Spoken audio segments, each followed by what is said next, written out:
introducción musical. Entonces, en la introducción de Romina y Albano hablaba de la libertad, porque hoy voy a hablar de esto que yo suelo titular Misterios en la frontera de la ciencia, y que hoy, como veis por el título, es el libre albedrío. Y veréis por qué el título es el misterio del libre albedrío, porque efectivamente, como os iré explicando a lo largo de la charla, esto es un verdadero misterio. Entonces, ¿de qué os voy a hablar? Pues este es el contenido de la charla. Primero centraré el tema definiendo lo que es el libre albedrío. Luego haré un repaso rápido de la historia desde el punto de vista de la filosofía y de las religiones, que es lo que han ido pensando acerca del libre albedrío a lo largo de más de los 2 últimos milenios. Pero luego ya me centraré en el libre albedrío según la ciencia, que es lo que a mí me suele interesar cuando hablo de estos temas. Es decir, ¿qué piensa la ciencia sobre este tema, sobre el libre albedrío? Pero también hay otro tema del cual voy a hablar en detalle, que es el tema de la relación que hay entre la precognición, es decir, adivinar el futuro, y el libre albedrío, porque si yo puedo adivinar el futuro, quiere decir que el futuro existe y por tanto no tendríamos libre albedrío. Esto le daré una vuelta detallada. Y acabaré, como siempre, con un resumen y unas cosas. Entonces, vamos a empezar centrando el tema con la definición del libre albedrío. Para los humanos, la vida es decidir. ¿Ensalada o fabada? ¿Qué coche compro? Si el cesto es descapotable, bueno, al mejor de 3. Si no tengo nada que ponerme, ¿por qué me cuesta tanto elegir? ¿Dónde vamos? Di tú. No, di tú. No, di tú. Y seguro conozco a alguien que me gusta más. ¿A quién quieres más? ¿A papá o a mamá? Dudan, se arrepienten y al final... Quiero pensar en mañana. Ay, ¿qué harían sin el mañana? Toda su vida es decidir. O muy pequeño o gigante. ¿Qué seguro escojo? París o Roma. Dudar es humano, pero tranquilo. Para eso estoy yo, rastreador o comparador. ¿Te ayudo a decidir? Pues he usado este vídeo para introducir el tema, porque efectivamente habla de decidir. Libre albedrío supone que estamos decidiendo continuamente en nuestra vida diaria. Desde luego, ¿cuántas decisiones tomamos cada día? Pues desde luego, nuestro día a día es un continuo tomar decisiones, elegir, desde las que carecen de importancia hasta las más trascendentes. Pero lo que es importante es que la mayoría de nosotros cree que, a menos que estemos bajo coacción o tengamos alguna enfermedad, tenemos la capacidad de elegir libremente. Es decir, nuestro consciente elige libremente cada una de las elecciones que hacemos cada día de nuestra vida. En definitiva, que no dependemos de fuerzas físicas, ni del destino, ni de Dios. Que nuestro yo consciente, fijaros, consciente, es decir, nosotros conscientemente elegimos y decidimos irnos por un camino o irnos por otro camino. Nuestro yo consciente es el que decide y elige con total libertad. En definitiva, que estamos en posesión de lo que se llama libre albedrío. Según ello, ¿cómo definiríamos el libre albedrío? Pues el libre albedrío lo definiríamos free will en inglés, como veis, voluntad libre, como se dice en inglés. Es la creencia que sostiene que los seres humanos tienen el poder de elegir y tomar conscientemente sus propias decisiones con total libertad, sin estar condicionados por eventos previos, por el destino o por la voluntad divina. Es decir, lo que he insistido desde el principio, somos libres para elegir. Pero bajo nuestra cultura cristiana, el libre albedrío sería el poder de nuestra voluntad para elegir entre el bien y el mal, entre ser virtuoso o ser malvado, entre la virtud y el pecado, en definitiva. De hecho, la sociedad nos hace responsables de nuestras decisiones, de nuestras acciones, y nos premia o castiga en función de que lo hagamos bien o lo hagamos mal, según la moral del momento, podríamos decir. Bien, pues esto es el libre albedrío. Así es que ya hemos centrado el libre albedrío la capacidad que tenemos de decidir conscientemente y de elegir, vamos ahora a ver un repaso de lo que han pensado los filósofos y las religiones a lo largo de los últimos milenios. Empezamos con la filosofía. ¿Qué han dicho los filósofos con respecto al libre albedrío? Pues con respecto al libre albedrío, los filósofos actualmente plantean como tres posturas. La primera es la teoría del determinismo, la postura del determinismo. ¿Qué es el determinismo? Pues es que realmente todo en la vida, en la naturaleza y en el universo se rige por las leyes del universo y por tanto todo está determinado de alguna forma. Insistiré sobre este tema después. Todo está determinado de alguna forma porque las leyes del universo son rígidas y por tanto todo va siguiendo un plan desde el principio de los tiempos hasta que este universo se acabe, incluidos los seres humanos, que al fin y al cabo somos un montón de partículas de materia de este universo. Esto sería de la primera postura, el determinismo. Segunda postura, libertarismo o libertarianismo. Estos son los que dicen que que aunque haya determinismo, esto del determinismo no tiene sentido, que los seres humanos somos libres por naturaleza. Veremos luego los matices que se plantean aquí. Y el tercer punto, el compatibilismo, es el que nada entre las dos posturas anteriores. Piensan que sí, que hay un determinismo, que las leyes de la naturaleza del universo nos empujan a un futuro claro y determinado, pero que, por otro lado, los seres humanos somos libres, lo cual a mí siempre me ha parecido un poco rizar el rizo. Luego lo veis. Si damos una vuelta a la historia, filosóficamente, pues veis que los griegos, Leucipo, Demócrito, ya del siglo IV a.C., ya se planteaban esto del libre albedrío. Estos, lo que fueron parte de ese grupo de filósofos que observaban el funcionamiento del universo, las leyes del universo, y entonces ellos decían que no podía haber libre albedrío, porque como el determinismo que yo he comentado, pues todo va regido por las leyes del universo desde el principio hasta el final de nuestro universo. Es decir, concluían que el libre albedrío no podía existir, pero ellos no entraban a evaluar las consecuencias morales o prácticas que se podían deducir de esas conclusiones del determinismo en definitiva. Es decir, estos filósofos griegos eran deterministas, pensaban que todo estaba determinado en nuestra vida. En cambio, otro grupo de filósofos, como Sócrates, Platón, estos creían en el dualismo cuerpo-alma, y lo defendían, o Aristóteles, ambos los tres del siglo IV y V a.C., también el romano Cicerón, siglo I a.C., estos ya empezaron a darle vuelta al tema de la moralidad, al bien y al mal, y que por tanto tenía que haber alguna historia detrás para que la moralidad fuera premiada o castigada en función de lo que hicieran. Y concluyeron que los humanos tenemos que ser libres para decidir entre el bien y el mal. Estos eran libertarios. De las tres posturas que hemos hablado, pues estos eran libertarios. Aunque desde Platón ya se había apostado por la existencia del alma para defender el libre albedrío, el dualismo de Platón y de Sócrates, fue el filósofo, matemático, físico y francés René Descartes, del siglo XVII, el que reafirmó el dualismo entre cuerpo y mente, invocando un espíritu o alma separado del cuerpo material que otorgaba la libertad a las personas. Es decir, Descartes lo que decía es que tenemos un alma, un espíritu que nos acompaña y que realmente el que es libre, el que tiene la capacidad de libre albedrío, es nuestro espíritu y nuestra alma.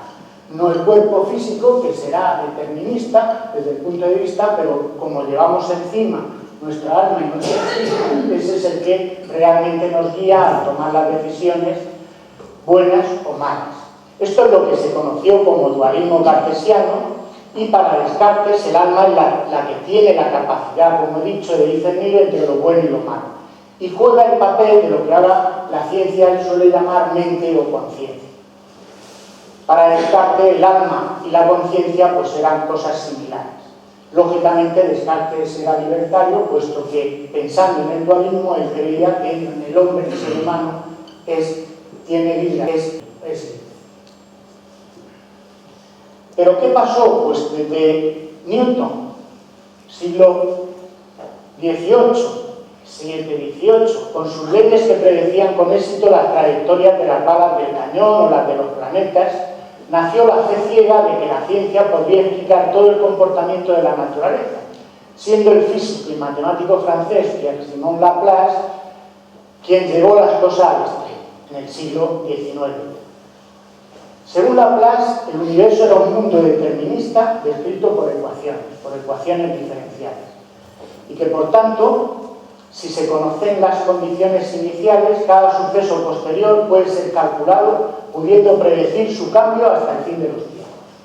Se calculan las ecuaciones y se dice, esto está ahora así, dentro de un día estará así, dentro de un mes estará así, dentro de 1000 años estará de esta forma. Para Laplace el futuro, desde luego, estaba determinado completamente. Lo que pasa es que, claro, el poder calcular todo esto para todas las partículas del universo, de cómo van a evolucionar a lo largo de hoy, mañana, dentro de 1000 años, dentro de miles de años, pues esto era muy complicado. Entonces Laplace imaginaba un demonio súper inteligente con capacidades sobrehumanas que conoce todo y que puede calcular las posiciones y velocidades de todas las partículas del universo, incluyendo, como ya he dicho antes, las de los seres vivos. Nosotros somos un montón de partículas también, igual que la materia que nos rodea. Esto es lo que se llamó el demonio de Laplace. Pues un demonio con una superinteligencia que era capaz de calcular cualquier cosa y, por tanto, ver el futuro que tenemos perfectamente definido, determinado en un año o en 1000 años.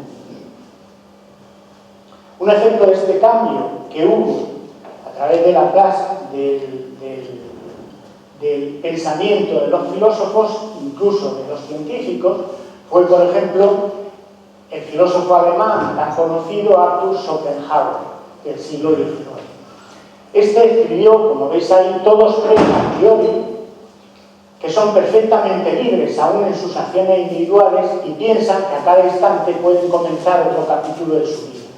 Pero a posteriori, por la experiencia, se dan cuenta de que no son libres, sino sujetos a la necesidad. Su conducta no cambia a pesar de todas las resoluciones y reflexiones que tengan. Es decir, este hombre era determinista claramente, igual que era Laplace, ¿no? Pero desde hace unas décadas, 50 años más o menos, empezó a nacer otra corriente, otra postura, que la comentaba yo al principio, que es el compatibilismo. Uno de los filósofos muy conocidos en este mundo del libre albedrío es Daniel Dennett, el norteamericano Daniel Dennett. Este defiende que el determinismo es necesario para el libre albedrío, afirmando que si nuestras acciones no estuvieran determinadas por nuestros caracteres, creencias y deseos, no se podría considerar acciones propiamente nuestras ni se podrían juzgar moralmente. A mí me parece que esto es rizar el rizo, porque si estamos determinados, pues oye, estamos determinados. Pero esto rizan un poco el rizo para decir que sí, que tiene que haber algo de libre albedrío, aunque lógicamente no logran explicar por dónde irse hacia la parte de libre albedrío. Filósofos como este hay muchos. Por ejemplo, este otro muy famoso también, John Searle, de la Universidad de California en Berkeley. Este dice: a menudo podríamos haber hecho algo distinto de lo que hicimos cuando él habla del libre albedrío. O Alfred Nell, también muy famoso, dice: hoy en día la mayoría de los filósofos se sienten cómodos con la idea de que la gente pueda tomar decisiones racionales en un universo determinista. Veis que para mí esto sigue siendo rizar el rizo, porque estos son filósofos materialistas, es decir, estos no abogan por el dualismo, por cuerpo y alma, y que el alma es libre mientras que el cuerpo está determinado de alguna forma. Es decir, que esto, por eso yo digo que para mí están rizando el rizo. Es decir, puro compatibilismo, y la mayoría de los filósofos modernos están en esta línea. Es decir, piensan que sí, que el universo está determinado, pero que sí, que tenemos libre albedrío. En resumen, sigue sin haber un consenso claro entre los filósofos acerca de la existencia del libre albedrío, como habéis visto por lo que os he contado. Pues vamos a ver las religiones, vamos a hacer un repaso a las religiones. Desde hace 2000 años el cristianismo impulsó la existencia de la libertad para poder imputar responsabilidad moral a las personas, virtud, pecado. Aunque la observación del mundo, donde todo parecía determinado, cuestionaba esa libertad de acción. Por eso, ¿qué pasó? Pues que los primeros cristianos se vieron obligados a rescatar el dualismo cuerpo-alma de Platón, según el cual, paralelamente al mundo material, también existía el mundo de las ideas inmaterial y eterno, donde habitaban las almas de las personas, que eran las verdaderas responsables de los pensamientos y las decisiones. Justo lo que decían Sócrates y Platón. Es decir, dualismo, cuerpo-alma, el cuerpo estará determinado, pero el alma, el que está por encima de todo, es la que tiene la libertad y por tanto puede cambiar lo que el determinismo te podría ir llevando, las leyes del universo. De todos modos, las religiones monoteístas se enfrentaban con la creencia en la predestinación. La predestinación dice que las leyes del universo han sido definidas por Dios y por tanto Dios tiene establecido cómo deben suceder las cosas y en qué momento deben suceder en el futuro, incluyendo nuestras propias decisiones supuestamente voluntarias, pero Dios las tiene que conocer, puesto que es omnisciente. Por ello, el hombre no puede cambiar el curso inamovible del futuro, no habría libre albedrío. Si yo creo en la predestinación, es como creer en el determinismo, no habría libre albedrío.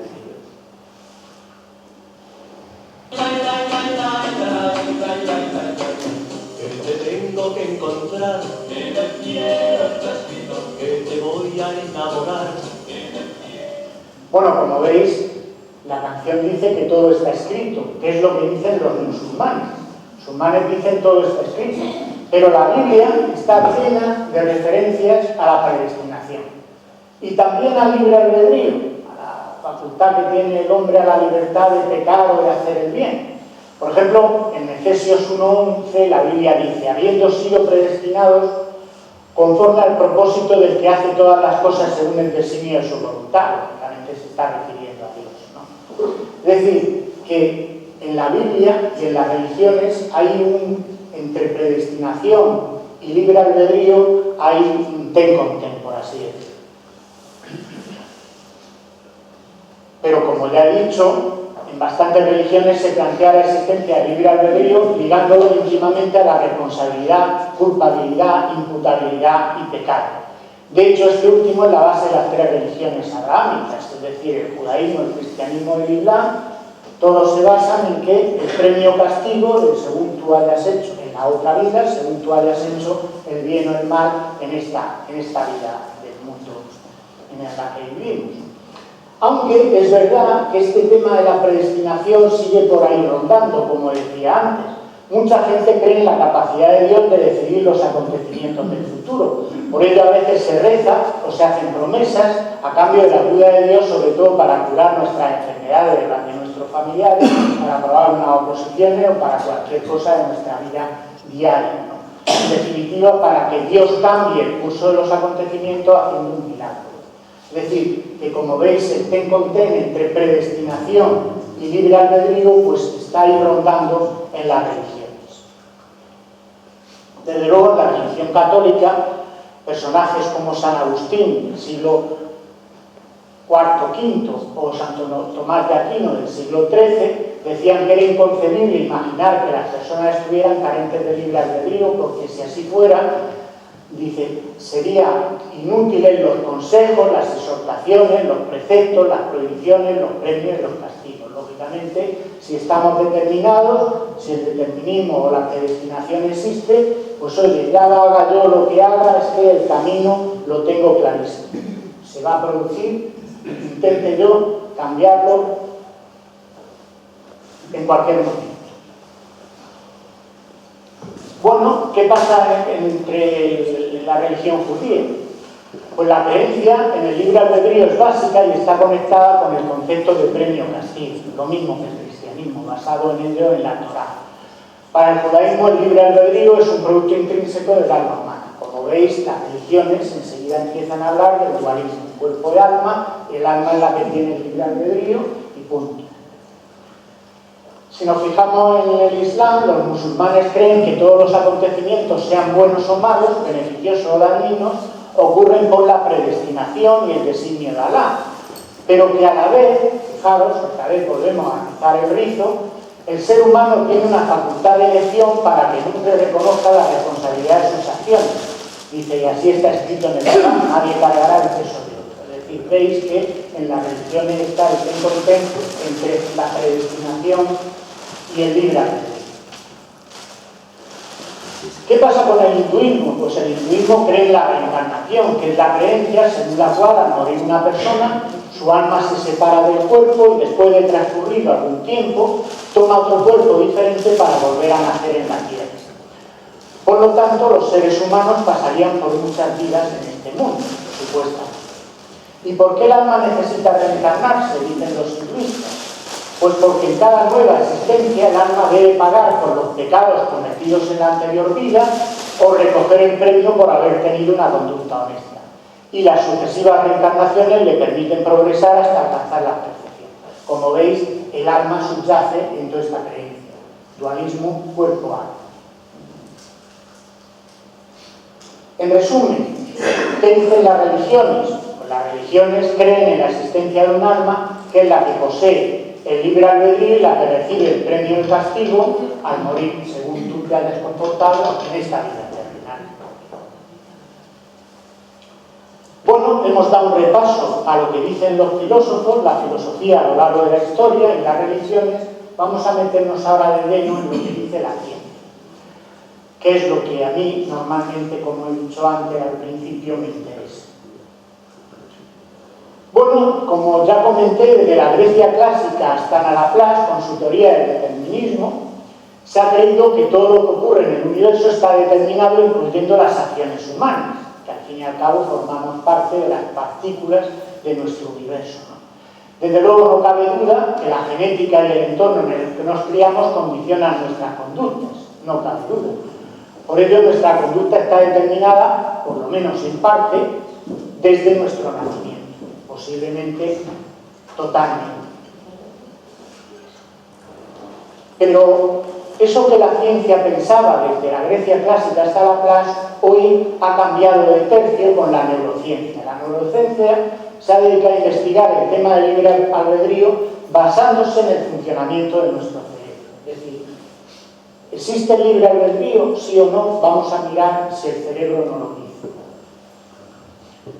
Y uno de los primeros, o al menos el más famoso de los que empezó a investigar, neurocientífico, sobre este tema fue en 1983, Benjamin Libet, norteamericano de la Universidad de California en San Francisco, neurólogo, que lo que intentó responder a la pregunta ¿cuándo aparece en el cerebro el deseo consciente de llevar a cabo una acción? Es decir, si yo pienso, voy a levantar este brazo, pues a ver cuándo en el cerebro aparece ese deseo y el cerebro se empieza a activar en los determinados sitios correspondientes para que yo, una vez que conscientemente decida, levantar este brazo. Para ello se apoyó en el descubrimiento 2 décadas antes de lo que se llamaba el potencial de preparación. El potencial de preparación es el cambio eléctrico, electroquímico, diría yo, en determinadas áreas cerebrales que precede a la ejecución de una acción voluntaria. Lógicamente, si yo decido conscientemente levantar este brazo, pues el cerebro se tiene que ir preparando para levantar el brazo. Bueno, lo que intentaba investigar Libet es lo que ocurre en el cerebro cuando las personas toman decisiones libres y conscientes. Es decir, yo conscientemente decido levantar este brazo, además el izquierdo, pero también puedo decidir conscientemente levantar el brazo derecho. Conscientemente. Para ello, Libet diseñó un experimento con voluntarios dirigido a conocer los intervalos de tiempo que existían entre 1 el potencial de preparación, es decir, la activación en el cerebro. 2, la toma de conciencia de la decisión, es decir, voy a levantar el brazo. Y 3, la propia ejecución del movimiento, midiendo en qué momento preciso se producía cada uno de estos 3 pasos. Para eso montó toda una parafernalia, que aquí se ve en este esquema, en el que se ve al voluntario con un casco para hacerle un electroencefalograma, que se medía aquí. La mano tenía unos electrodos para medirlo mediante un electromiograma y ver cuándo los músculos se activan. Mediante el electromiograma se sabe cuándo los músculos se activan. Y para ver el momento en que tomaba la decisión de decir voy a levantar el brazo, pues se le puso delante un reloj que las manecillas daban vuelta y él tenía que fijarse cuando él decía voy a levantar el brazo. Pues se fijaba en el reloj y decía hay un 27. Pues entonces se acordaba del 27 para luego reportarlo a Benjamin. Es decir, lo que le pidió a estos voluntarios es que movieran una mano mientras los tenía totalmente controlados mediante un electroencefalograma, un electromiograma y un reloj donde él miraba, el voluntario miraba para ver en qué momento tomaba la decisión de mover la mano. Bueno, pues ¿qué es lo que pasó? Pues la secuencia de los 3 pasos que él quería medir fue esta, y vamos a centrarnos en este gráfico. Este sería el punto en que se mueve la mano, muscularmente, y por tanto lo que detecta el electromiograma de que la mano se ha movido. ¿Cuándo el voluntario toma la decisión de mover la mano? Pues cuando mira el reloj y dice, voy a mover la mano. Y entonces esto, desde que él toma la decisión de mover la mano, que se le indica el momento del reloj, hasta que mueve la mano, que lo indica el electromiograma, pasaban 200 milisegundos, lo cual parece lógico, porque desde que yo tomo la decisión, pues tienen que moverse los neurotransmisores y todo esto para hacer que al final los músculos levanten la mano. Pero es que lo extraño es que la actividad cerebral, según el electroencefalograma, empezaba 350 milisegundos antes. Es decir, que el momento en que él decidió que el voluntario tomaba la decisión de mover la mano, era aquí, pero 350 milisegundos antes, el cerebro ya estaba dándole vueltas a mover la mano. Entonces esto, pues no se lo explicaba muy bien, porque lo normal es que en este momento es cuando el cerebro se preparaba para mover la mano, y no 350 milisegundos también. Entonces, ¿qué es lo que pensaron ellos? Pues los resultados indicaron que las zonas del cerebro relacionadas con la planificación de acciones motoras, mover una mano, se activaban antes de que los individuos fueran conscientes de su elección, de la elección de mover la mano en un momento determinado, ¿no? Luego ellos sugieren que las decisiones se toman primero en el inconsciente, esto es lo que dicen los neurocientíficos, y después son traducidas a una decisión consciente. Es decir, en este momento, en el inconsciente se toma la decisión y se le transmite de alguna forma al consciente para decidir mover la mano, decidir conscientemente mover la mano. Como si el cerebro tomara las decisiones con antelación, sin la participación de la conciencia, es decir, de nuestro consciente, es decir, y voy ahora a levantar la mano conscientemente, y después tratara de disimularlo, haciendo creer que la decisión fue consciente o voluntaria. Vamos a insistir en este tema. Esto se hizo en el 1983. Lógicamente, la neurociencia ha avanzado muchísimo desde entonces. Y entonces, hoy día se aprovechan las nuevas técnicas de neuroimagen. Y uno de los que se ha dedicado a investigar este tipo de cosas, que hay muchos que investigan esto del libre albedrío. O sea, parece mentira, pero hay bastantes neurocientíficos que lo investigan. Este John Dylan Haynes, de un instituto de neurociencia de Berlín, en 2007 empezó a investigar este tipo de cosas.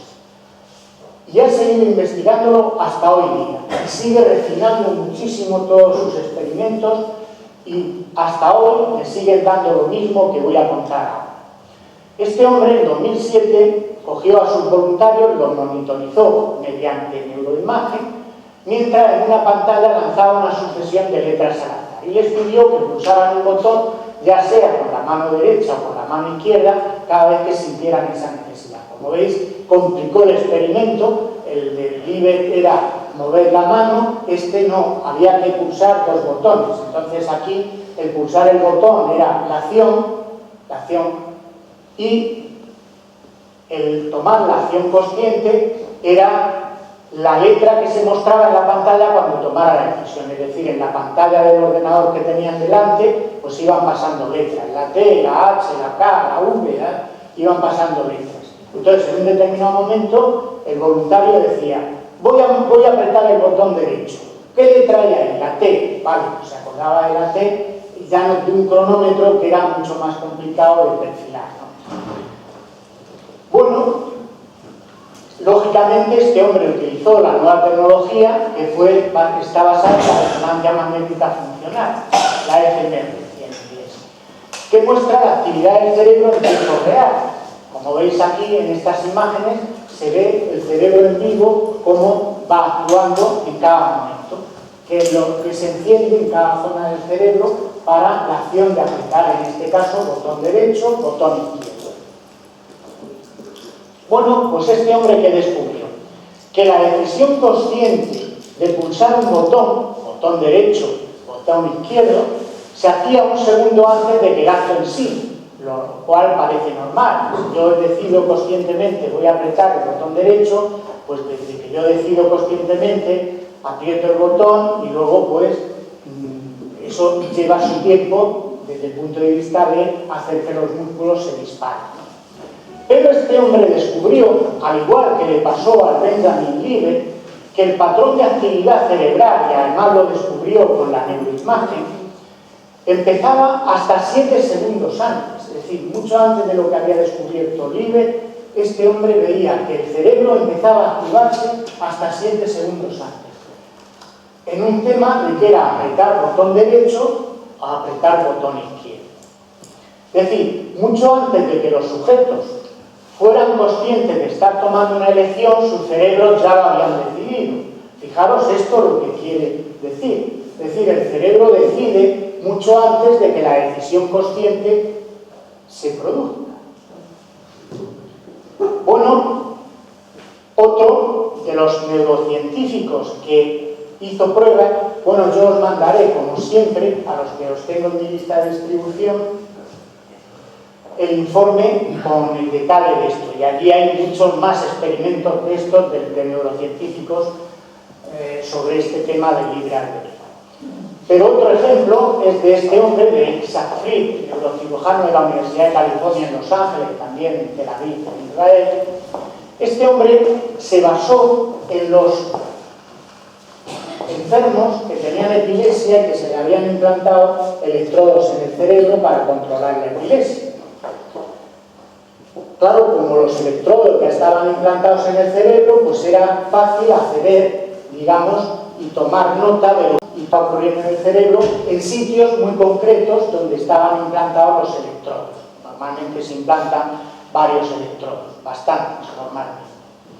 Entonces, esto era, desde luego, mucho más refinado que utilizar la resonancia magnética funcional o el electroencefalograma, porque estoy midiendo en neuronas concretas, en zonas neuronales concretas del cerebro. Bueno, pues este hizo lo mismo, apretar botón derecho, botón izquierdo, ¿no? Pues este lo que descubrió es que mostraron sus experimentos que había actividad de neuronas individuales en áreas particulares del cerebro 1,5 segundos antes de que el sujeto tomara la decisión consciente de pulsar el botón. Y hizo un experimento parecido al John Langen y entonces él descubrió que 1,5 segundos de tomar la decisión consciente era el cerebro, las neuronas, esas zonas de neuronas que tenía monitorizadas con los electrodos, empezaban a activarse. Pero lo que es misterioso, sorprendente, es que 700 milisegundos antes los investigadores pudieron predecir el momento de la decisión con una precisión de más del 80%. Y lógicamente de que iba a apretar botón derecho o que iba a apretar botón izquierdo. Dice, en algún momento las cosas que ya están predeterminadas son admitidas en la conciencia. Es decir, algo se produce en el inconsciente que en determinado momento el consciente se da cuenta. Si resumimos esto en este gráfico, en este esquema, las decisiones se toman primero en el inconsciente y después, incluso hasta 10 segundos, en diferentes experimentos que se han hecho a lo largo de las últimas décadas, sobre todo las dos últimas, pues como digo, se toman primero en el inconsciente y después, hasta 10 segundos, son traducidas a una decisión consciente. Es decir, el inconsciente parece que produce las decisiones, se las transmite al consciente, y esto puede durar hasta 10 segundos, y el consciente se entera de la decisión y se la apropia como suya. Es decir, que realmente el consciente dice, pues si ha sido yo el que he dicho voy a levantar el brazo, voy a apretar el botón derecho, y se la apropia como suya. Y lo más intrigante es que se puede predecir la decisión. Es decir, mirando el cerebro se puede ver si yo voy a apretar botón derecho o botón izquierdo, segundos antes de que realmente yo tome la decisión. Luego, como digo, parece que la decisión se produce en el inconsciente y luego se transmite al consciente, que se la apropia y dice, esta ha sido mía, pero realmente la decisión la produjo el inconsciente. Según estas investigaciones, el libre albedrío no sería más que una ilusión creada por el cerebro. Es decir, el cerebro realmente es el inconsciente el que decide y el consciente pues se apropia como engañado, de alguna forma, como si le engañara, de esa acción que ya tomó el inconsciente, ¿no? Pero claro, si esto es verdad, pues sería la muerte del libre albedrío, desde el punto de vista de la definición que hemos dicho al principio, ¿no? Por ejemplo, el centro neurocientífico, Patrick Haddad, experto, por ejemplo, en estimulación magnética transcraneal, con esto se han hecho muchísimos experimentos también, con los imanes que, apoyados sobre el cerebro, hacen cambiar las decisiones. Entonces, pues con esto se han hecho también bastantes investigaciones, ¿no? Pues este hombre dice, podemos sentir que elegimos, pero realmente no lo hacemos. Usted puede pensar que esta mañana, por ejemplo, decidió tomar café y no té, pero esa decisión ya estaba tomada mucho antes de que fuera consciente de ello. Fijaros esto lo que significa, es decir, que todo lo que nosotros estamos haciendo, el inconsciente lo decidió antes de que el consciente, que es el que yo vivo, por así decirlo, se entere. Francis Crick, este famoso investigador, descubridor de la doble hélice del ADN, sobre la búsqueda científica del alma, él defiende la inexistencia del libre albedrío. Hoy prácticamente todos los neurocientíficos hablan de que esto del libre albedrío no existe. Prácticamente todos. Crick afirma, tú, tus alegrías y tus penas, tus recuerdos y tus ambiciones, tu sentido de la identidad personal y del libre albedrío, no eres sino el comportamiento de un vasto conjunto de células nerviosas y sus moléculas asociadas. Esta hipótesis es tan ajena a las ideas de la mayoría de la gente que realmente podemos calificarla de asombrosa. ¿Por qué? Porque esto es contraintuitivo. Es decir, nosotros pensamos que decidimos conscientemente y por tanto, si efectivamente es el inconsciente el que está decidiendo por nosotros, pues esto es contraintuitivo. Parece como si nuestro consciente fuera un pelele en manos del inconsciente, de alguna forma, por decirlo de alguna forma. Desde luego, como decía antes, hay muchísimas investigaciones sobre el libre albedrío en la neurociencia. Por ejemplo, este programa Big Question in Free Will, que tiene una web donde hay un montón de información sobre esto, este es el logo de esa web. Este programa empezó a final del 2011, acabará supuestamente, porque tiene 4 años, a final del 2015, está financiado con $4,4 millones por la Fundación John Templeton. Y ya ha liberado en esta web un montón de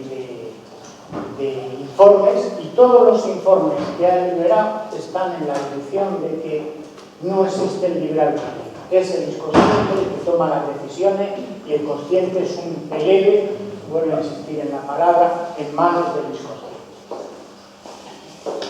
Esta intensa investigación es quizás todo esto que se está investigando. Pienso que el otro día leí que la Unión Europea va a dedicar, me parece, casi 2.000 millones en esta década a estudiar el cerebro. Entre otras cosas, estudiarán este tipo de cosas. Y Estados Unidos mucho más, como 5.000 millones o algo así, en esta década para estudiar el cerebro. O sea, que esta de verdad va a ser la década del cerebro. Bueno, pues como digo, esta investigación es quizás porque los seres humanos pensamos que tomamos nuestras decisiones de manera consciente, o lo que es lo mismo, que tenemos libre albedrío. Pero, insisto, de los experimentos realizados se deduce que nuestro inconsciente toma las decisiones antes de que nuestro consciente se entere de ellas. Es decir, el consciente es un pelele, vuelvo a decir, en manos del inconsciente. Bueno, como dice Saineta, dice, disculpa, no fui yo, fue mi inconsciente. Yo que tenía la paliza, pero no fui mi inconsciente, fue mi inconsciente. Y esto, por cierto, en el informe que os mandaré por email, dedico un capítulo a hablar de esta historia del libre albedrío y la ley, porque esto puede implicar, desde el punto de vista de la moralidad, la ley, el derecho, una muy gorda, pero muy gorda. Muy gorda, porque si es mi inconsciente, pues enseguida los abogados dirán, hombre, no, este no estaba consciente de ese, fue su inconsciente el que decidió eso, que ni mucho menos era lo que tenía que hacer. Pero claro, esto nos lleva a otro misterio mayor. ¿Qué es el inconsciente? Porque el consciente es lo que nosotros vivimos en el consciente. ¿Pero qué es el inconsciente? Según la neurociencia, la inmensa mayoría de nuestras actividades cerebrales discurren de forma inconsciente. Hay investigadores que afirman que la consciencia ocupa menos del 1 por 1000, 0,1% de toda la actividad cerebral. No sé cómo habrán medido esto, pero es igual. Es decir, la parte consciente es como en un iceberg muy pequeñita con respecto a la parte inconsciente de nuestro cerebro. Esto ya lo decía Sigmund Freud. Decía que nuestro inconsciente es muchísimo más complicado y más complejo que el consciente. Pero ahora los neurocientíficos están yendo al cerebro a investigar este tipo de cosas. ¿Qué será? ¿Qué será? ¿Qué será? ¿Qué será de mi vida? Bueno, pues por todo lo visto sobre la neurociencia y la investigación sobre el libre albedrío, el problema ahora es qué es el inconsciente, dónde se ubica, cómo funciona y cómo se comunica con el consciente. Y esto es lo que están ahora los neurocientíficos. Bueno, pues hemos visto lo de las religiones, lo de los filósofos y le hemos dado una vuelta a los experimentos que la neurociencia ha hecho con respecto al libre albedrío. Y hemos sacado como conclusión que la neurociencia dice que el libre albedrío es una ilusión porque realmente las decisiones las toma el inconsciente y no el consciente nuestro. Entonces vamos a ver esto de la precognición y el libre albedrío. La precognición o premonición es la capacidad que tiene el ser humano para conocer lo que va a ocurrir en el futuro a través de su conciencia y exclusivamente a través de esta, es decir, excluyendo los 5 sentidos y el razonamiento lógico. Hay bastantes casos de precognición. La precognición es una cosa que está más que demostrada.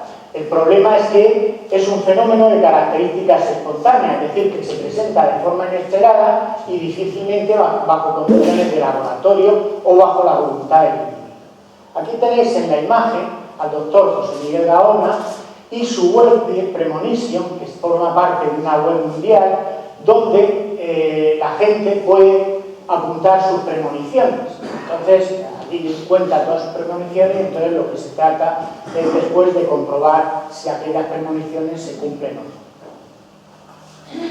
Bueno, la precognición, desde luego, desde mi forma de pensar, parece ir en contra del libre albedrío de las personas, Porque si somos capaces de predecir el futuro, es que el futuro está ahí, está determinado. Si no, no seríamos capaces de predecirlo, al menos en mi opinión. En definitiva, el determinismo, la predestinación sería cierta. Es decir, no habría ningún futuro alternativo. Yo desde un pasado tomaría una decisión y solo tendría un camino, este de aquí. Este otro alternativo no lo tendría. Estaría ya, el destino de las personas estaría ya prefijado por ese determinismo que comentaba al principio, por la predestinación de las religiones. Preconiciones famosas, desde luego ha habido muchas a lo largo de la historia, muchísimas. Y algunas ocurren en sueños, y esto ya lo comenté yo en este otro informe que yo os conté aquí del misterio de los sueños, ¿no? Justo el año pasado. Allí hablaba de los sueños premonitorios y ponía ejemplos de este tipo de sueños. Por cierto, algunos en que el supuesto destino se cumplió y otros en que el supuesto destino no se cumplió porque la persona afectada, la que soñó, tomó otra decisión alternativa. Voy a poner dos ejemplos. Por ejemplo, Abraham Lincoln, ya era presidente de los Estados Unidos, soñaba que entraba en una sala de la Casa Blanca y veía un cadáver amortajado custodiado por una guardia de honor de soldados. Y preguntó, ¿quién es el muerto? Y un soldado le respondió, es nuestro presidente que ha sido asesinado. Efectivamente, Lincoln murió días más tarde asesinado de un disparo cuando veía una obra de teatro. Luego, lógicamente, en este caso, clarísimamente, el destino se cumplió. Lincoln no pudo ser capaz de cambiar aquello y el destino se cumplió y lo asesinaron como era el sueño que él había tenido viendo un catafalco en la Casa Blanca, ¿no? Otro ejemplo en que sí el destino se cambió. Sobre el Titanic, la tragedia del Titanic, hubo muchos sueños premonitorios, muchísimos. Y uno de ellos fue de este industrial, John Connor Middleton, que tenía reservado su pasaje con un mes de anticipación en el Titanic y lo canceló 10 días antes tras soñar que veía el Titanic flotando en el Atlántico con la quilla de aire y los pasajeros con su equipaje flotando en el agua. Fijaros que este hombre, que ya tenía reservado el pasaje, lo canceló 10 días antes, además, por cierto, con gran pesar, porque iba a Nueva York a cerrar un negocio con otros empresarios de Nueva York. Y el hombre estaba agobiado por cancelar el otro, tuvo que llamar a los otros, pedirles por favor que le retrasaran el viaje y cosas así.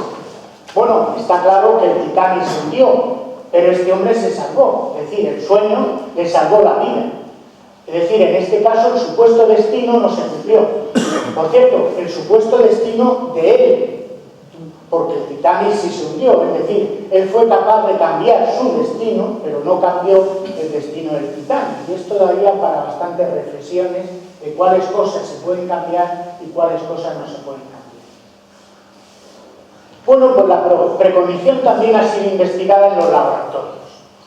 Y uno de ellos fue este hombre, Tim Brady, director del Instituto de Ciencias No Éticas, que se dedica a estudiar la conciencia. Este instituto está dedicado prácticamente todos sus investigadores a investigar la conciencia, el comportamiento de la conciencia. Bueno, pues este es autor de libros muy importantes como El universo consciente o Mentes entrelazadas, Entangled Mind.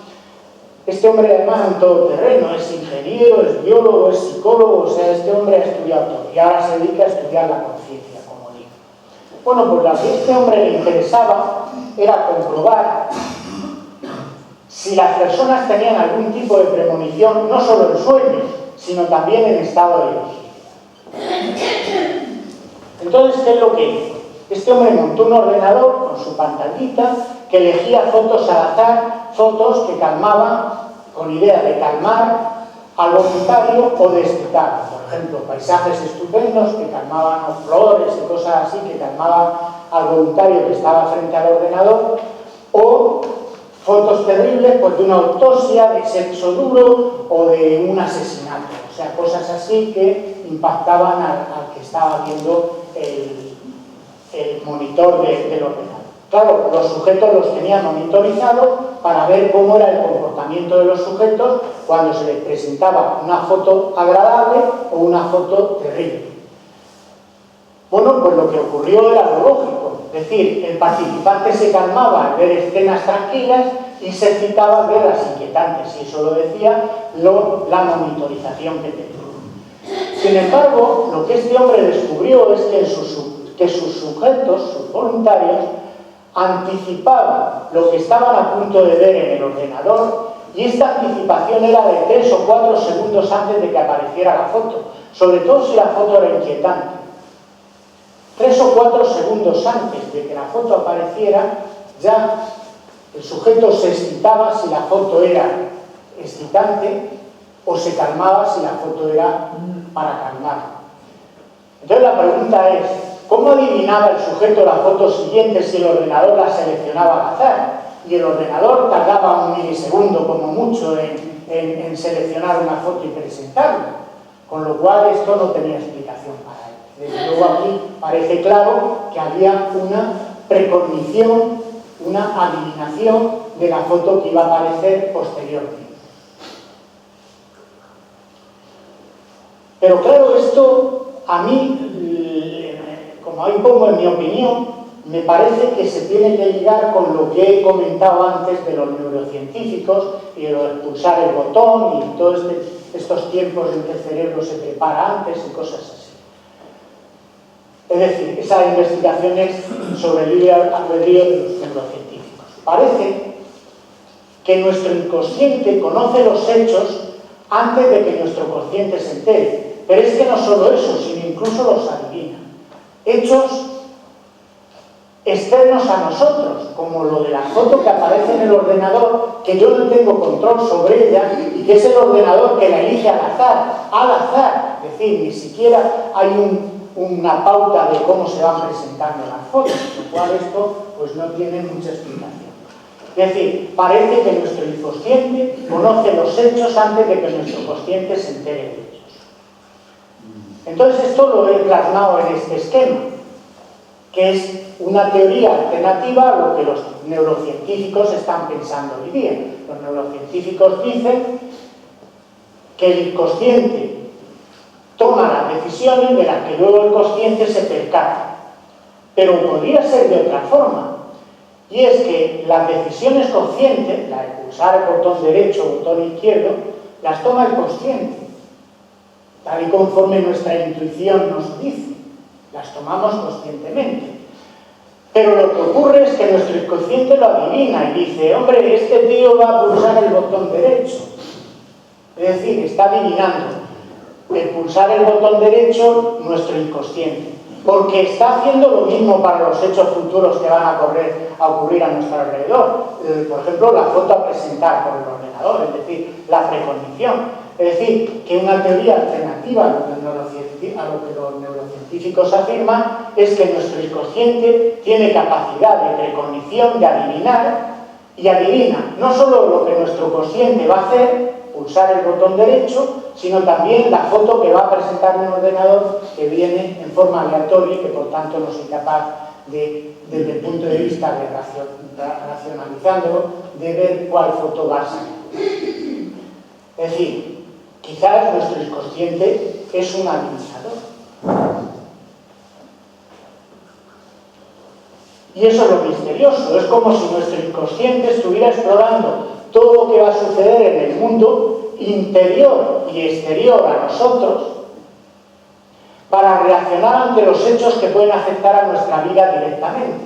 Fijaros directamente y recordar lo de John Templeton, el Middleton, el del Titanic. Él se salvó a él, no salvó el Titanic, es decir, porque le afectaba a él directamente. Vuelvo a decir que esto sería para estudiarlo con mucho detenimiento. Pero claro, de nuevo volvemos a enfrentarnos con el misterioso inconsciente que parece ser el responsable de este comportamiento, de estar explorando todo lo que ocurre, tanto en nuestro consciente como en el mundo exterior a nosotros, probablemente. No obstante, la neurociencia sigue sin saber qué es el inconsciente, cómo funciona, dónde se ubica en nuestro cerebro, si es que realmente está ubicado en el cerebro. Bien, vamos a resumir y vamos ahora a sacar conclusiones de todo esto que hemos visto.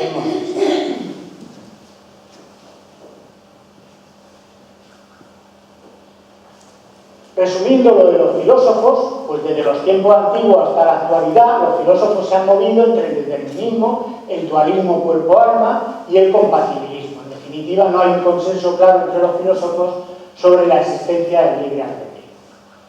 En cuanto a las religiones, ya hemos visto que aunque el concepto de predestinación subyace en bastantes de ellas, la mayoría defienden el dualismo cuerpo-alma para explicar el libre albedrío, la existencia del bien y del mal, y por tanto el premio del castigo correspondiente al alma que nos acompaña, al espíritu que nos acompaña.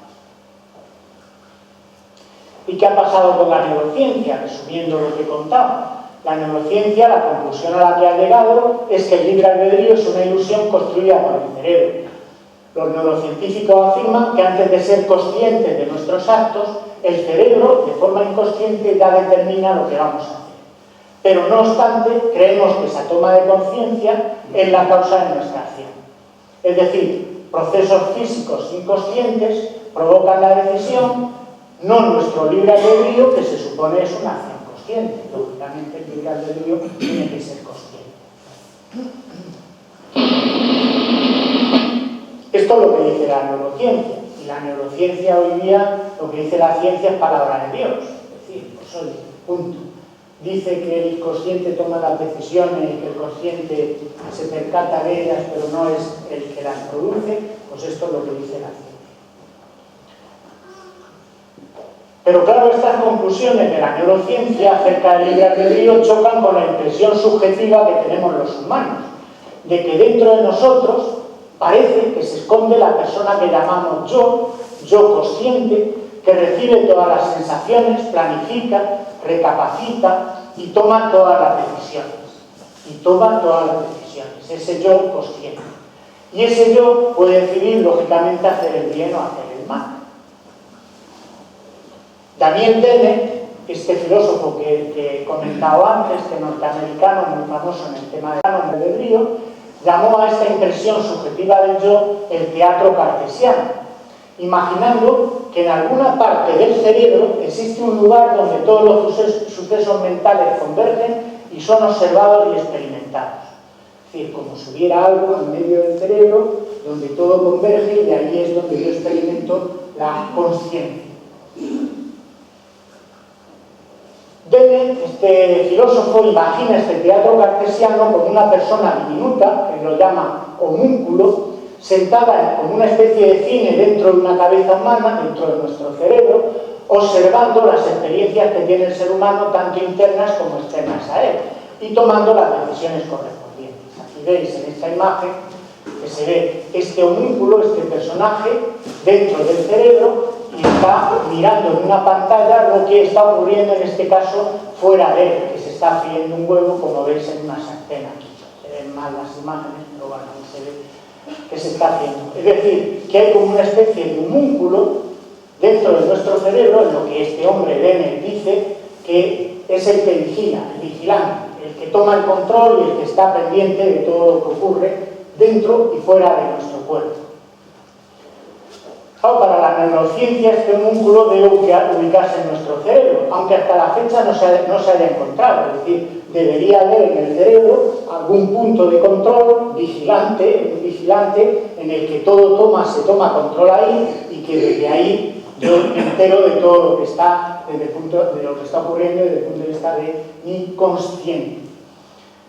Pero por cierto, esto es justo lo contrario que la neurociencia está descubriendo. La neurociencia está descubriendo que no hay ese sitio vigilante ahí en algún sitio del cerebro, sino que al contrario, nuestro cerebro se compone de un montón de módulos especializados y que entre ellos se comunican, pero que en principio no hay ninguno coordinador, por así decirlo. Yo que soy informático, pues esto me suena extrañísimo, porque claro, si yo tuviera muchos ordenadores repartiendo tareas entre ellos, yo necesitaría un ordenador que controle, porque si no, pues cada uno haría de su capa un sallo y aquello no estaría ni mucho menos coordinado.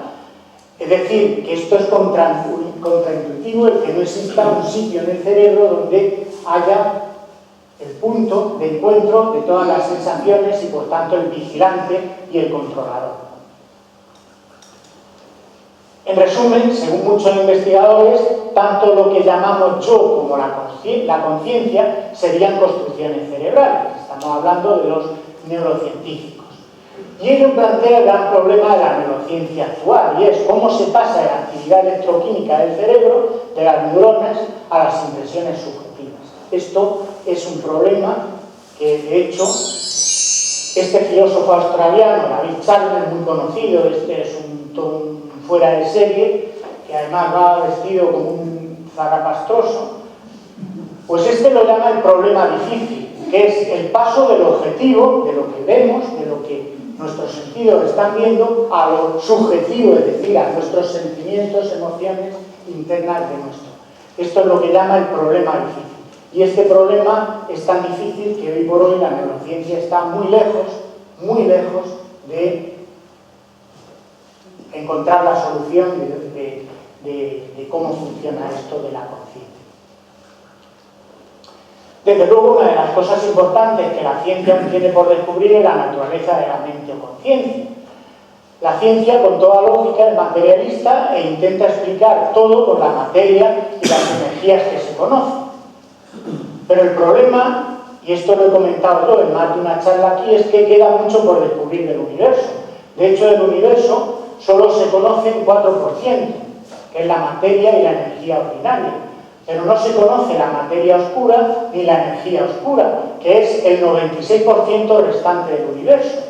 Por cierto, que estos días están saliendo noticias sobre que han encontrado en nuestra Vía Láctea un mogollón de materia oscura, han visto el comportamiento que está teniendo la Vía Láctea, y entonces dicen que hay, hacia el interior de nuestra galaxia, hay un montón de materia oscura.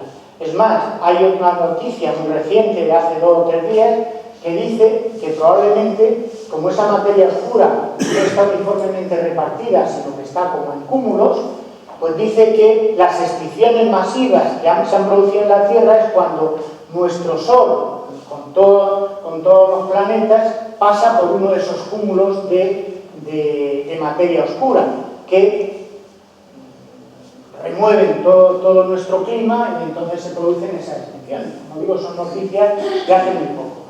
Pero, como digo, esto es totalmente desconocido. No se tiene ni idea de qué es la materia oscura ni qué es la energía oscura. Ni idea. Porque además resulta que solo interacciona con la materia ordinaria gravitacionalmente.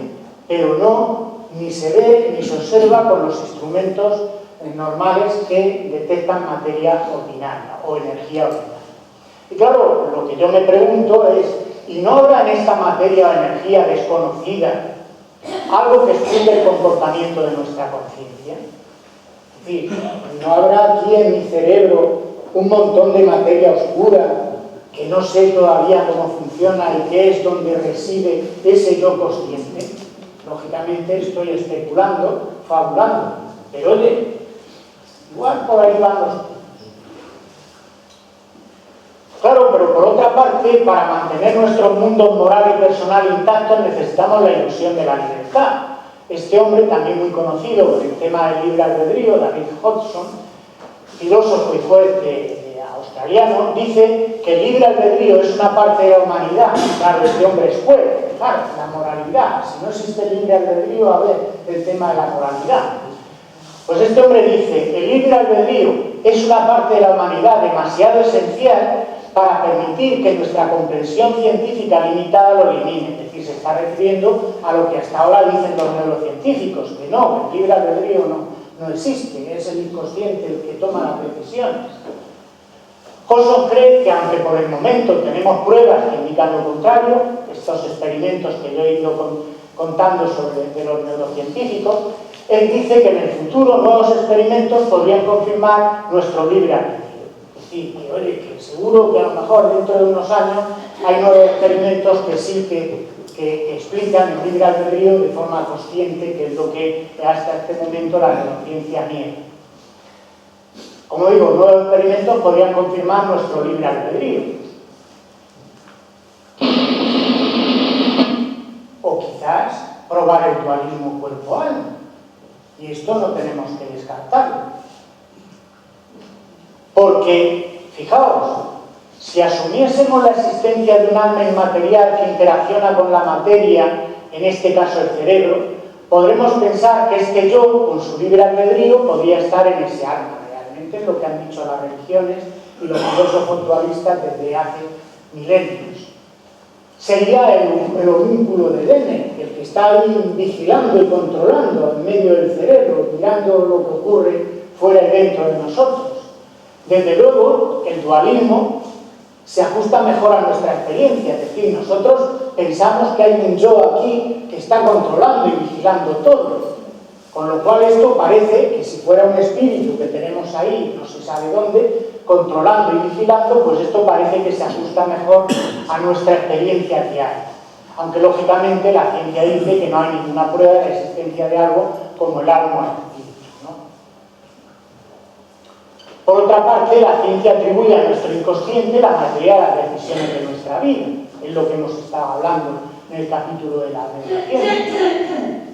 Pero quizás ese inconsciente podría estar gobernado por el alma o espíritu. Si existe el alma o espíritu, quizás esté gobernando el inconsciente y por tanto es el que toma las decisiones, se las transmite al consciente, etcétera, etcétera.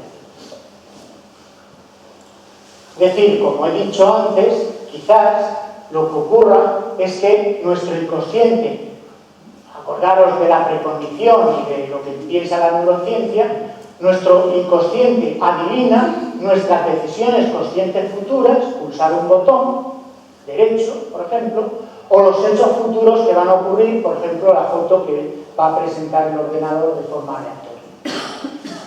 Porque, lógicamente, si el inconsciente estuviera gobernado por el alma o espíritu, este comportamiento sería bastante explicable, incluida la precognición, la telepatía, es decir, la clarividencia, todas estas historias de los fenómenos paranormales. Desde luego, las religiones del mundo, como ya he comentado, desde siempre creen que existe un espíritu que acompaña al cuerpo físico y que sobrevive a la muerte. Y que nuestra mente o conciencia estaría asociada a ese ente espiritual durante la vida terrenal y al morir se conservaría en la otra vida del más allá. Y ese espíritu sería el responsable de hacer el bien o de hacer el mal, por lo que recibiría el premio castigo en la otra vida. Lo que dicen las religiones y muchos filósofos. Este tema de los espíritus, del espíritu que nos acompaña, ya lo traté yo en una de las charlas aquí que titulé El ADN de los espíritus. ¿Qué hablaba yo en esa charla del ADN de los espíritus? Pues yo aquí hablaba de los fenómenos como la experiencia cercana a la muerte, las experiencias de muerte compartida, la experiencia extracorpórea, las apariciones de fantasmas, los cuales, a mi forma de ver, parecen confirmar la existencia de un espíritu que es como un doble etéreo que nos acompaña a nuestro cuerpo físico y que se separa de él en el momento de la muerte, pasando a vivir otra vida diferente de la vida terrena. Esto yo lo expliqué con detenimiento en aquella charla y en el informe que acompañaba a la charla. Es más, en aquella charla yo me atrevía a especular y a dar teorías de qué podía estar hecho ese espíritu. Y entonces yo planteaba dos teorías, una que ese espíritu podía ser un comportamiento macrocuántico desconocido hoy por la ciencia de nuestro cuerpo físico, que perdura después, como ocurre con las partículas atómicas, fenómenos cuánticos de las partículas atómicas extrapolados a los cuerpos físicos como el nuestro. O también planteaba que ese espíritu podía estar, en relación con lo que comentaba antes, de lo poco que se conoce del universo, podría estar hecho de materia oscura. Materia oscura que yo aventuraba a una materia oscura que se está intentando buscar ahora en el CER, en Ginebra, que es la materia supersimétrica. La materia supersimétrica es una teoría que hay de que existe todo un juego de partículas simétricos, por así decir, a los que existen y conocemos actualmente, y que no interaccionan con los que conocemos actualmente, el protón, el neutrón, el electrón y todo eso, pero que tienen como un mundo totalmente paralelo al nuestro. Bueno, digo que aventuraba, fabulaba, por así decirlo, en esa otra charla del ADN de los espíritus sobre supuestamente podría estar hecha el alma, el espíritu, ¿no? Desde luego, lo que parece claro es que en ese espíritu doble etéreo que está integrado completamente con nuestro cuerpo físico durante la vida, parece que se ubica nuestra conciencia con nuestro yo y nuestra personalidad. Eso es lo que parece y lo que nuestra experiencia diaria parece decirnos. De todas formas, yo pienso que interrogantes como cuál es la naturaleza de la mente o conciencia, cómo se relaciona esta con el resto del mundo, cómo puede nuestra mente tener intencionalidad y libre albedrío, siguen sin tener respuesta, pero yo estoy seguro, la ciencia avanza y será en una década, o será en 5 décadas, o será en 10 décadas, pero la ciencia descubrirá todos y dará explicación a todos estos interrogantes, ¿no?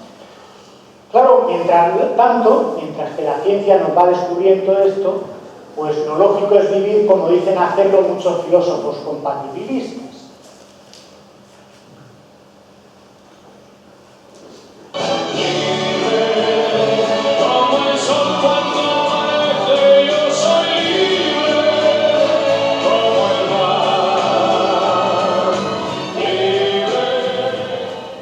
Pues como dice la canción, como si el libre albedrío existiera, aunque los neurocientíficos lo nieguen, tendríamos que vivir como si el libre albedrío existiera, porque un mundo sin la ilusión de la decisión les parece insoportable moral y estéticamente a todos estos filósofos compatibilistas. Vivamos, por tanto, y vamos a hacer un poco de moralina, para mejorarnos a nosotros mismos y a nuestra sociedad en beneficio de las generaciones futuras, haciendo el bien sin mirar a quién, y si somos creyentes y creemos que tenemos un alma que recibirá un premio, un castigo en la otra vida, según nos hayamos comportado en esta, pues intentar cumplir los mandamientos de nuestra religión, la católica o la que sea, y ser así